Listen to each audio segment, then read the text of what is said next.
Good morning students. Have a nice day. Today's subject science. Scienceல இன்னைக்கு நாம பார்க்க போறது chemistry. Topic matter around us. இந்த டாபிக்ல நம்ம லாஸ்ட் கிளாஸ்ல பார்த்ததை ஜஸ்ட் ஒரு ரீகால் பண்ணிக்கலாம். மேட்டரோட டெஃபினிஷன் என்ன? Matter is anything that has mass and occupy space. Matter அப்படிங்கிறது எதுவாக வேணாலும் இருக்கலாம். அதுக்கு ஒரு மாஸ் இருக்கணும், ஒரு குறிப்பிட்ட ஸ்பேஸை ஆக்குபை பண்ணிக்கக்கூடியதாக இருக்கணும். அந்த மாதிரி சப்ஸ்டன்ஸ் நம்ம என்னன்னு சொல்லலாம்? மேட்டர் அப்படின்னு சொல்லலாம். இதுதான் மேட்டருடைய கிளாசிஃபிகேஷன். மேட்டரை வந்து நம்ம பியூர் சப்ஸ்டன்ஸ் அண்டு மிக்சர் அப்படின்னு கிளாஸிஃபை பண்ணுறோம்.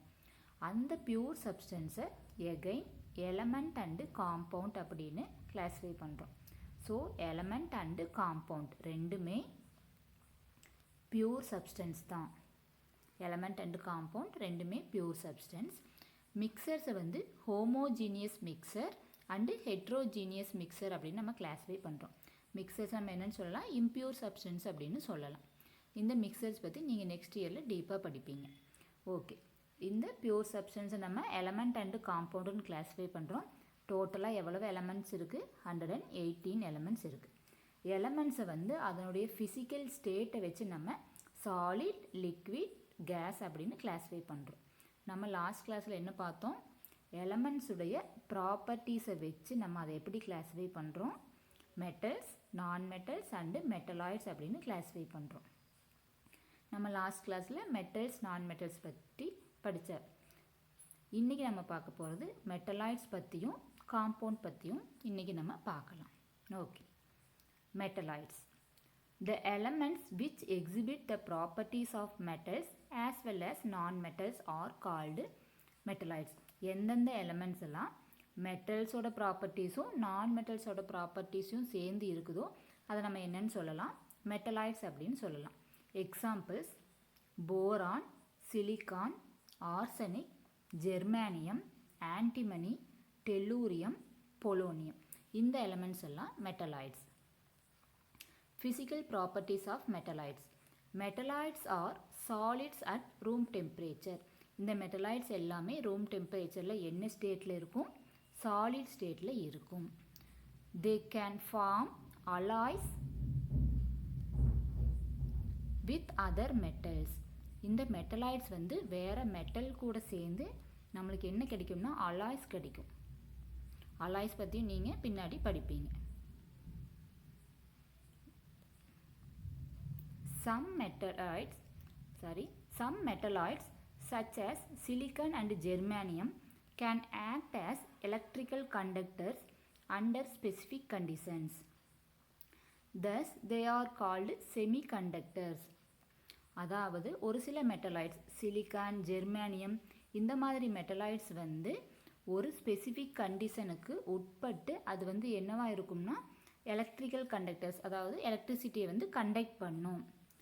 அதாவது ஆர்டினரியாக கண்டக்ட் பண்ணாது, ஒரு சில கண்டிஷனுக்கு உட்பட்டு தான் எலக்ட்ரிசிட்டியை கண்டக்ட் பண்ணும். ஸோ நம்ம அதனால் இந்த மெட்டலாய்ட்ஸை என்னன்னு சொல்கிறோம்? செமி கண்டக்டர்ஸ் அப்படின்னு சொல்கிறோம். அதாவது கண்டக்டர்ஸ், நான் கண்டக்டர்ஸ் இருக்கும். கண்டக்ட்னா எலக்ட்ரிசிட்டியை பாஸ் பண்ணும், நான் கண்டக்டர்ஸ் அப்படின்னா பாஸ் பண்ணாது. செமி கண்டக்டர்ஸ் அப்படின்னா ஓரளவுக்கு வந்து எலக்ட்ரிசிட்டியை பாஸ் பண்ணக்கூடியது. ஸோ இந்த மெட்டலாய்ட்ஸை நம்ம என்னன்னு சொல்லலாம்? Semiconductors. Metalloids are called semiconductors. Okay. Next one. Silicon, which is a metalloid, appears lustrous, but it is neither malleable nor ductile. இப்போ நம்ம ப்ராப்பர்ட்டிஸ் படித்தோம். மெட்டல்ஸோட ப்ராப்பர்ட்டிஸ் வந்து லஸ்டர்ஸ், மாலிபிள், டக்டைல் இதெல்லாம் படித்தோம். ஷைனிங்காக இருக்கும், கம்பி மாதிரி அடிக்கலாம், தகடு மாதிரி நீட்டலாம்லாம் படித்தோம். ஆனால் சிலிக்கன் வந்து மெட்டல்ஸோட ப்ராப்பர்ட்டிஸ் வந்து லஸ்டர்ஸ், அதாவது ஷைனிங்காக இருக்கும். ஆனால் என்ன பண்ணாது? மால்யபிள் அண்டு டக்டைல், இது வந்து பண்ண முடியாது. சிலிக்கனை வந்து நம்ம கம்பி மாதிரியும் நீட்ட முடியாது, தகடு மாதிரியும் அடிக்க முடியாது. It is brittle, a characteristic of some non metals. இது வந்து உடையக்கூடியது இந்த சிலிக்கான். ஸோ அப்போ அது வந்து நான் மெட்டல்ஸோட ப்ராப்பர்ட்டிஸும் இருக்குது, மெட்டல்ஸோடைய ப்ராப்பர்ட்டிஸும் இருக்குது. It is a much poorer conductor of heat and electricity than the metals. So silicon வந்து ஹீட் அண்ட் எலக்ட்ரிசிட்டியை வந்து ரொம்ப புவர் கண்டக்டர், ரொம்ப ரொம்ப ரேர் கண்டக்ட் பண்ணுறது.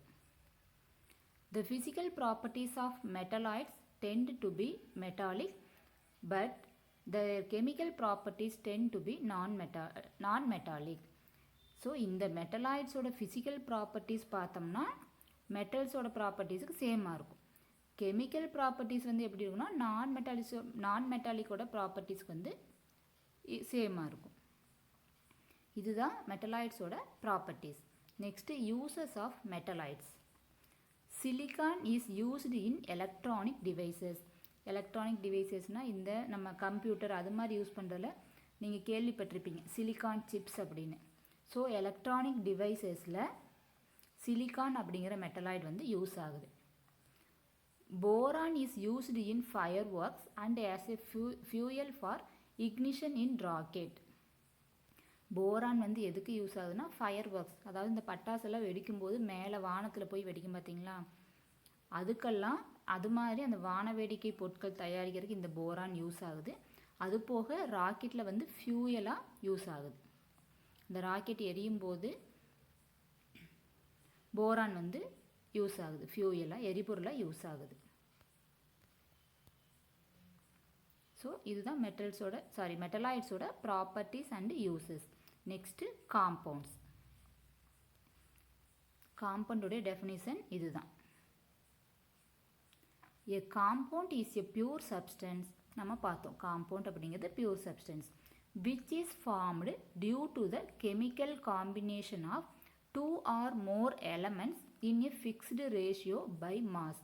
ஸோ காம்பவுண்ட் வந்து எப்படி ஃபார்ம் ஆகுதுன்னா கெமிக்கல் காம்பினேஷன், அதாவது கெமிக்கல் மெத்தட் மூலமாக ஃபார்ம் ஆகுது. என்ன சேருது? 2 or more elements, 2 அல்லது அதற்கு மேற்பட்ட எலமெண்ட்ஸ் வந்து கம்பைன் ஆகுது. In a fixed ratio by mass, அதாவது அதனுடைய மாஸ் வந்து ஒரு கரெக்டான ரேஷியோவில் இருக்கணும், அப்போ தான் வந்து காம்பவுண்ட் ஃபார்ம் ஆகும். The properties of a compound are different from those of its constituents. நான் லாஸ்ட் கிளாஸ்லேயே சொன்னேன், கான்ஸ்டியூயன்ட்ஸ்னாலும் காம்போனன்ட்ஸ்னாலும் ஒன்று தான். காம்பவுண்ட் வேறு, காம்போனன்ட்ஸ் வேறு. ஸோ ஒரு காம்பவுண்டோட ப்ராப்பர்ட்டிஸ் வந்து எப்படி இருக்கும்னா அதில் இருக்கிற கான்ஸ்டியூயன்ட் எலமெண்ட்டோட ப்ராப்பர்ட்டிஸும் டிஃப்ரெண்ட்டாக இருக்கும். இப்போ ஒரு எக்ஸாம்பிள் பாருங்கள்.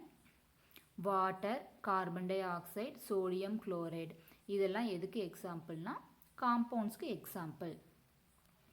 A molecule of water is composed of 1 oxygen atom and 2 hydrogen atoms in the ratio 1:2 by the volume or 8:1 by mass. இப்போ வாட்டர் வந்து காம்பவுண்டுக்கு எக்ஸாம்பிள். வாட்டருடைய ஃபார்முலா என்ன? H2O. இதுதான் வாட்டருடைய கெமிக்கல் ஃபார்முலா, மாலிகுலர் ஃபார்முலான்னு சொல்லலாம். ஸோ வாட்டரில் வந்து எத்தனை ஆக்சிஜன் இருக்குது? 1 ஆக்சிஜன். ஹைட்ரஜன் எவ்வளவு இருக்குது? 2. ஸோ இந்த வாட்டரில் வந்து ஆக்சிஜன், ஹைட்ரஜன் இதனுடைய ரேஷியோ நம்ம என்னன்னு சொல்லலாம்? ரேஷியோனா இதான் 1:2 அப்படின்னு சொல்லுவோம்ல, அதுதான் ரேஷியோ. ஸோ ஆக்சிஜன் ஹைட்ரஜனோட ரேஷியோ பார்த்தோம்னா oxygen 1, hydrogen 2. So 1:2 ratio by வால்யூமில் வந்து 1:2 ரேஷியோ. மாஸ் வந்து 8:1 கொடுத்துருக்குறாங்க. அதாவது ஹைட்ரஜனோட மாஸ், ஆக்சிஜன் இஸ்டு ஹைட்ரஜன், ஆக்சிஜனோட மாஸ் வந்து 16, ஒரு ஹைட்ரஜனோட மாஸ் வந்து 1. ஸோ 2 ஹைட்ரஜன் வந்து 2. அப்போ 16:2 வந்து நம்ம என்னென்னு சொல்லலாம்னா 8:1. ஸோ நீங்கள் இப்போ நம்ம எலமெண்ட்ஸ் வந்து அட்டாமிக் நம்பர் தெரிஞ்சிருப்பீங்க, அது மாதிரி அதனுடைய மாஸ் நம்பர் தெரிஞ்சால் நம்ம இது மாதிரி மாஸ் ரேஷியோ வந்து கால்குலேஷன் பண்ணிக்கலாம். ஸோ வாட்டர் அப்படிங்கிறது ஒரு காம்பவுண்ட். அதில் வந்து வாட்டருடைய ஃபார்முலா எப்போவுமே H2O தான். ஸோ இப்போ combination of elements 2 or more elements. So இப்போ வாட்டரில் எத்தனை எலமெண்ட்ஸ் இருக்குது? ஹைட்ரஜன் ஒரு எலமெண்ட், ஆக்சிஜன் ஒரு எலமெண்ட், 2 எலமெண்ட் சேர்ந்துருக்கு. ஒரு ஃபிக்ஸ்டு ரேஷியோவில் தான் அது வந்து ஃபார்ம் ஆகிருக்கு. ஸோ இது மாதிரி எலமெண்ட்ஸ் வந்து 2 அல்லது அதற்கு மேலே ஒரு ஃபிக்ஸ்டு ரேஷியோவில் வந்து கெமிக்கல் ப்ராசஸ் மூலமாக கம்பைன் ஆகி கிடைக்கிறது நம்மளுக்கு காம்பவுண்ட்ஸ் அப்படின்னு சொல்லுவோம். Next topic classification of compounds. காம்பவுண்ட்ஸை நம்ம எப்படி கிளாஸிஃபை பண்ணலான்னு பார்க்கலாம்.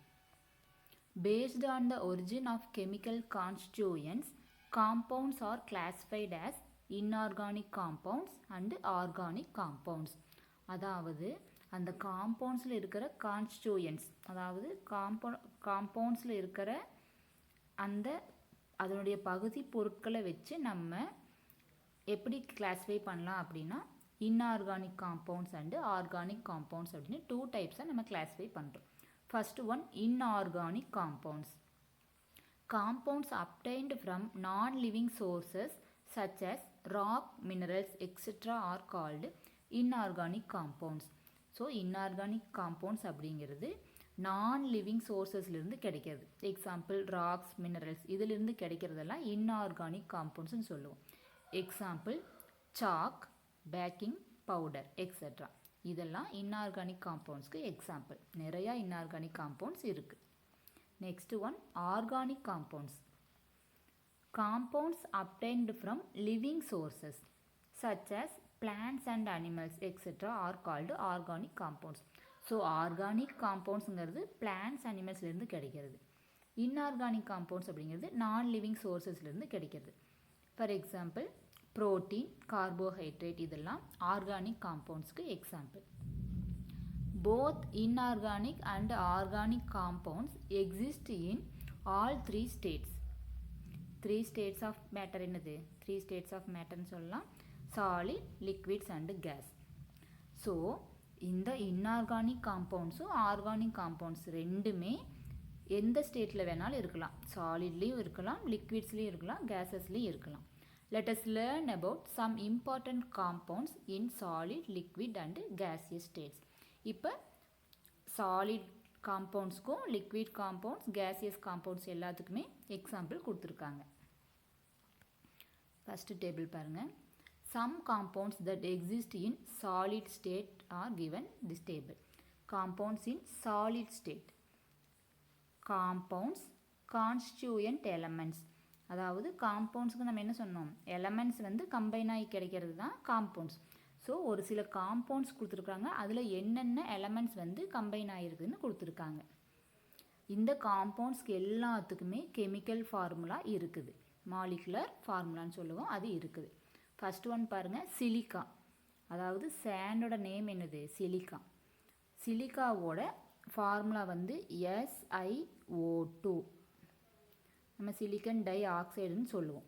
SiO2 தான் சிலிக்காவோட ஃபார்முலா. ஸோ நம்ம உங்களுக்கு அந்த காம்பவுண்ட் ஃபார்முலா தெரிஞ்சதுனாலே நம்ம அதில் என்னென்ன எலமெண்ட்ஸ் இருக்குதுன்னு ஈஸியாக ஃபைண்ட் பண்ணிடலாம். இப்போ பாருங்கள், சிலிக்கன் டை ஆக்சைடு, SI அப்படின்னா சிலிக்கன், O அப்படின்னா ஆக்சிஜன். ஸோ சிலிக்காவில் என்னென்ன எலமெண்ட்ஸ் இருக்குது, சிலிக்கன் அண்டு ஆக்சிஜன் இருக்குது. Potassium hydroxide. பொட்டாசியம் ஹைட்ராக்சைடு, பொட்டாசியத்தோட சிம்பிள் என்ன, K. KOH தான் பொட்டாசியம் ஹைட்ராக்சைடோட சிம்பிள். ஸோ நம்ம இதில் என்னென்ன எலமெண்ட்ஸ் இருக்குது ஈஸியாக சொல்லிடலாம். பொட்டாசியம், ஹைட்ரஜன், ஆக்சிஜன் இருக்குது. Next sodium hydroxide. சோடியத்தோட symbol Na. So sodium hydroxide NaOH. So இதில் சோடியம், ஆக்சிஜன், ஹைட்ரஜன் இருக்குது. Copper sulphate. காப்பருடைய சிம்பிள் என்ன, Cu. காப்பர் சல்ஃபேட் அப்படின்னா CuSO4, காப்பர் சல்ஃபேட். ஸோ இதில் காப்பர், சல்ஃபர், ஆக்சிஜன் இருக்குது. Next zinc carbonate. ஜிங்க் கார்பனேட்டோட ஃபார்முலா ZnCO3. ஸோ இதில் ஜிங்க், கார்பன், ஆக்சிஜன் இருக்குது. ஜிங்க் கார்பனேட் வந்து இந்த ப்ராக்கெட்டில் கொடுத்துருக்குதெல்லாம் அதர் நேம்ஸ். இப்போ சோடியம் ஹைட்ராக்சைடுக்கு காஸ்டிக் சோடா, பொட்டாசியம் ஹைட்ராக்சைடுக்கு காஸ்டிக் பொட்டாஸ், அதே மாதிரி ஜிங்க் கார்பனேட்டுக்கு கேலமைன் அப்படின்னு சொல்லலாம்.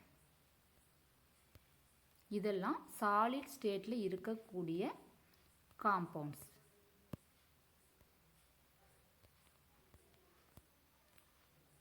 நெக்ஸ்ட் ஒன், லிக்விட் ஸ்டேட்டில் இருக்கக்கூடிய காம்பவுண்ட்ஸ். நம்ம பார்த்தோம் வாட்டர். வாட்டருடைய formula H2O. இது எல்லாமே லிக்விட் ஸ்டேட்டில் இருக்குது. ஸோ வாட்டரில் என்னென்ன எலமெண்ட்ஸ் இருக்குது? Hydrogen and oxygen. Next hydrochloric acid, அதனுடைய ஃபார்முலா HCl. ஹைட்ரஜன், குளோரின் இருக்குது. நைட்ரிக் ஆசிட், நைட்ரிக் ஆசிடுடைய ஃபார்முலா HNO3. HNO3. இந்த நம்பர்ஸ் எல்லாம் நீங்கள் இந்த எலமெண்ட்ஸோட சிம்பிளுக்கு பக்கத்தில் எழுதக்கூடாது, கொஞ்சம் கீழே எழுதணும். HNO3 வந்து நைட்ரிக் ஆசிடோட சிம்பிள். ஹைட்ரஜன், நைட்ரஜன், ஆக்சிஜன் இருக்குது. Next sulphuric acid H2SO4.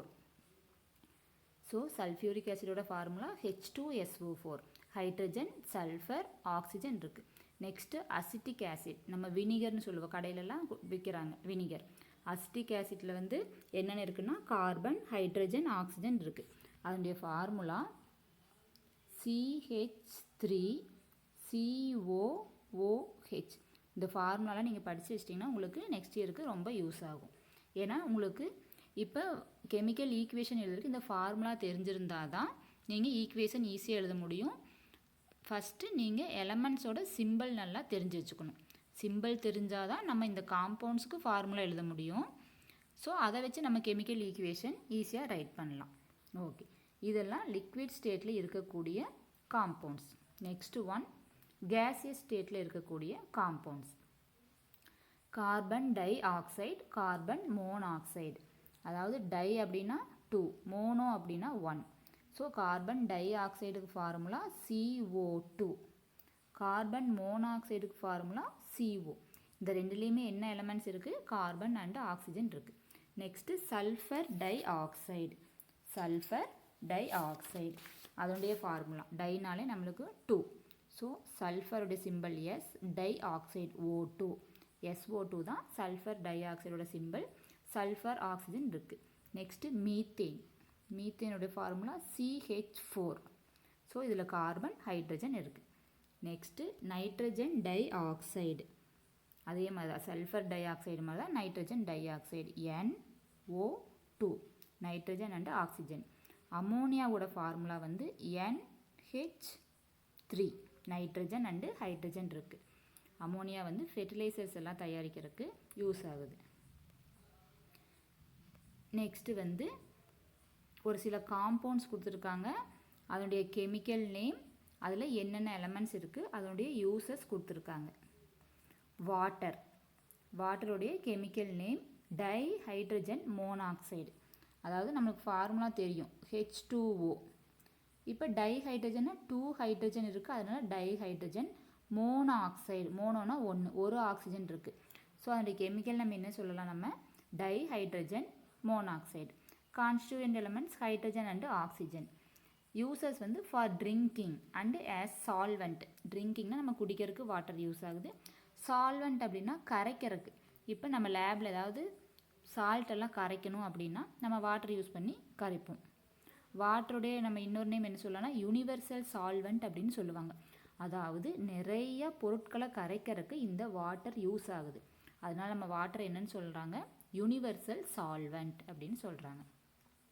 Next table salt, நம்ம டெய்லியும் சமையலில் ஆட் பண்ணுற சால்ட்டு தான். Sodium chloride, formula NaCl. Sodium and chlorine இருக்குது. இதோட யூஸ் வந்து essential component of our daily diet, நம்மளோட டெய்லி ஃபுட் ஐட்டம்னு சேர்க்கக்கூடியது. Preservative for meat and fish. நம்மளுக்கு தெரியும் அந்த ஃபிஷ் எல்லாம் கருவாடா மாத்திரக்கு என்ன பண்ணுவாங்க? உப்பு போட்டு கெட்டு போகாமல் இது பண்ணுவாங்க.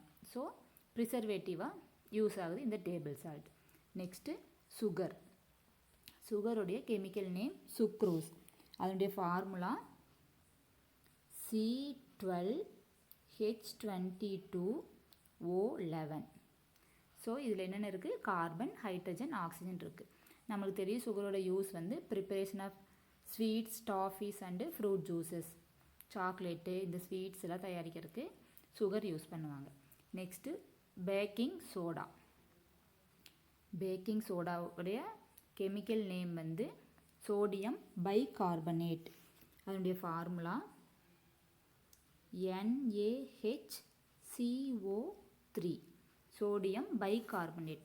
ஸோ இப்போ இதில் என்னென்ன இருக்குது? சோடியம் இருக்குது, ஹைட்ரஜன் இருக்குது, கார்பன் இருக்குது, ஆக்சிஜன் இருக்குது. இதனுடைய யூஸ் ஃபயர் எக்ஸ்டிங்சர், அதாவது தீயை வந்து அணைக்கிறதுக்கு இந்த பேக்கிங் சோடா யூஸ் ஆகுது. அதுக்கப்புறம் ப்ரிப்பரேஷன் ஆஃப் பேக்கிங் பவுடர், அதாவது இந்த பேக்கிங் சோடா கூட பேக்கிங் பவுடர் எப்படி தயாரிக்கிறாங்கன்னா அது கூட கொஞ்சம் ஆசிட் சேர்த்து கார்ன்ஃப்ளவர் வந்து ஆட் பண்ணால் நம்மளுக்கு கிடைக்கிறது இந்த பேக்கிங் பவுடர். ஸோ பேக்கிங் பவுடரை ப்ரிப்பேர் பண்ணுறதுக்கு பேக்கிங் சோடா யூஸ் ஆகுது. அதுக்கப்புறம் preparation of cakes and bread, அதாவது அந்த கேக்கு பிரெட்டெல்லாம் நல்லா பஞ்சு மாதிரி சாஃப்டாக வரக்காக ஆட் பண்ணுறது இந்த baking soda. Next one washing soda. Washing சோடாவோட கெமிக்கல் நேம் சோடியம் கார்பனேட். இதனுடைய ஃபார்முலா Na2CO3. ஸோ இதில் என்னென்ன இருக்குது? சோடியம், கார்பன், ஆக்சிஜன் இருக்குது. இதனுடைய யூஸ் வந்து ஆஸ் க்ளீனிங் ஏஜெண்ட். நம்ம பெட்ஷீட்லாம் வாஷ் பண்ணுறதுக்கு அம்மாலாம் யூஸ் பண்ணுவாங்க, அதுதான் இந்த வாஷிங் சோடா. நீங்கள் அம்மாட்ட கேட்டு பாருங்கள், ஒயிட் கலரில் இருக்கும். ஸோ அது வந்து க்ளீனிங் ஏஜெண்ட்டாக அழுக்கெல்லாம் எடுக்கிறதுக்கு யூஸ் ஆகுது. அது போக சோப்லேயும் இந்த வாஷிங் சோடா ஆட் பண்ணுவாங்க சோப் தயாரிக்கும் போது. அதுக்கப்புறம் softening of hard water. Hard வாட்டர்னால் ரொம்ப இந்த உப்பு தண்ணி இருக்கிறதா இருந்தால் அது வந்து என்ன ஆயிரும்? சாஃப்டாக மாறுறதுக்கு இந்த வாஷிங் சோடா யூஸ் பண்ணுறாங்க. ஹார்டு வாட்டரை வந்து கொஞ்சம் சாஃப்டாக மாற்றுறதுக்கு வாஷிங் சோடா ஆட் பண்ணலாம். Next one bleaching powder, calcium oxychloride. இதனுடைய formula CaOCl2, calcium oxychloride. So calcium, oxygen, chlorine இருக்குது. இங்கே தான் நம்ம குளோரின் எலமெண்ட் தனியாக சொல்லும் போது குளோரின் சொல்லுவோம், அதுவே காம்பவுண்டாக மாறும்போது குளோரைடாக மாறிடும். நீங்கள் அயான்ஸ் எல்லாம் மேம் சொல்லணும்ல, அதாவது ஆட்டம்ஸ் வந்து அயான்ஸாக மாறிடும், குளோரின் வந்து குளோரைடு அயான்ஸாக மாறிடும். ஸோ அதனால் நம்ம காம்பவுண்ட் சொல்லும்போது குளோரைடுன்னு சொல்லுவோம். இந்த ப்ளீச்சிங் பவுடரோட யூஸ் வந்து bleaching agent, disinfectant and sterilization of drinking water. Bleaching powder நம்மளுக்கு தெரியும், நம்ம அந்த பாசமெல்லாம் பிடிச்ச போடுறது. டிஸ்இன்ஃபெக்டன்ட்னா அந்த ஜேர்ம்ஸ் கிருமியெல்லாம் கொல்றதுக்கு. ட்ரிங்கிங் வாட்டர் வந்து ஸ்டெரிலைஸ் பண்ணுறதுக்கு, ட்ரிங்கிங் வாட்டர் வந்து சுத்தம் பண்ணுறதுக்கு இந்த ப்ளீச்சிங் பவுடர் ஆட் பண்ணுவாங்க. Next quicklime. குயிக்லைமோட ஃபார்முலா வந்து calcium oxide, chemical name calcium oxide, formula CaO. அவ்வளோதான், கால்சியம் ஆக்சைடு. ஸோ இதில் கால்சியம் அண்டு ஆக்சிஜன் இருக்குது. இது எதுக்கு யூஸ் பண்ணுறாங்கன்னா manufacture of cement and glass, cement தயாரிக்கிறதுக்கும் கிளாஸ் தயாரிக்கிறதுக்கும் இந்த குயிக்லைம் யூஸ் ஆகுது. Next slaked lime. அதனுடைய chemical name calcium hydroxide, formula Ca bracket போட்டு OH ட்வைஸ் அப்படின்னு சொல்லுவோம், CaOH twice, calcium hydroxide. So இதில் கால்சியம், ஆக்சிஜன், ஹைட்ரஜன் இருக்குது. ஒயிட் வாஷிங் ஆஃப் வால்ஸ், நம்ம வீட்டுக்கெலாம் சுண்ணாம்பு பூசுகிறோம்ல, அதுதான் இந்த slaked lime, calcium hydroxide. Next limestone. லைம்ஸ்டோனோட chemical name calcium carbonate, formula CaCO3, calcium carbonate. So இதில் கால்சியம், கார்பன், ஆக்சிஜன் இருக்குது. அதனுடைய யூஸ் வந்து ப்ரிப்பரேஷன் ஆஃப் சாக் பீஸ், நம்ம சாக் பீஸ் ரைட் பண்ணுறோம்ல, அது வந்து இந்த லைம்ஸ்டோன் தான். இதுதான் ஒரு சில காம்பவுண்ட்ஸ் கொடுத்துருக்காங்க, அதனுடைய கெமிக்கல் நேம், கான்ஸ்டியூயன்ட்ஸ் அண்டு யூசஸ். இது மாதிரி நிறையா காம்பவுண்ட்ஸ் இருக்குது. 118 எலமெண்ட்ஸ் தான் இருக்குது. ஆனால் இந்த 118 எலமெண்ட்ஸை வச்சு நிறையா காம்பவுண்ட்ஸ் வந்து நம்ம ப்ரிப்பேர் பண்ணலாம். மோர் டு நோ பாருங்கள், ஒரு சில காம்பவுண்ட்ஸ் என்னுடைய காமன் நேம் கொடுத்துருக்காங்க. காப்பர் சல்ஃபேட், இது வந்து ப்ளூ கலராக இருக்கும் காப்பர் சல்ஃபேட் வந்து. ஸோ அதனோட நேம் வந்து blue vitriol. Ferrous sulphate, green vitriol. Potassium nitrate, saltpetre. Sulphuric acid, oil of vitriol. Calcium sulphate, gypsum. இந்த ஜிப்சம் வந்து எதுக்கு யூஸ் பண்ணுறாங்கன்னா நம்ம சிமெண்ட் எல்லாம் தயாரிக்கும் போது ஜிப்சம் ஆட் பண்ணுவாங்க. Next calcium sulphate, hemihydrate. Plaster of Paris. Plaster of Paris வந்து எதுக்கு யூஸ் பண்ணுவாங்கன்னா, இந்த மாவு கட்டெல்லாம் கை காலெலாம் முறிஞ்சால் மாவு கட்டு போடுவாங்க, அதுக்கு இந்த பிளாஸ்டர் ஆஃப் பாரிஸ் வந்து யூஸ் பண்ணுவாங்க. Next potassium chloride, muriate of potash. இதெல்லாம் வந்து நீங்கள் இந்த ப்ளூ விட்ரியால், க்ரீன் விட்ரியால்லாம் நெக்ஸ்ட் இயரில் டீப்பாக படிப்பீங்க. இதனுடைய கெமிக்கல் ஃபார்முலா, இது எப்படி தயாரிக்கிறாங்க, இதெல்லாமே நம்ம படிப்போம். ஓகே ஸ்டூடெண்ட்ஸ், இந்த லெசன் முடிஞ்சது. உங்களோட புக்கில் பாயிண்ட்ஸ் டு ரிமெம்பர் கொடுத்துருக்காங்க, அதை நீங்கள் ஜஸ்ட் ரீட் பண்ணி பாருங்கள். தேங்க்யூ.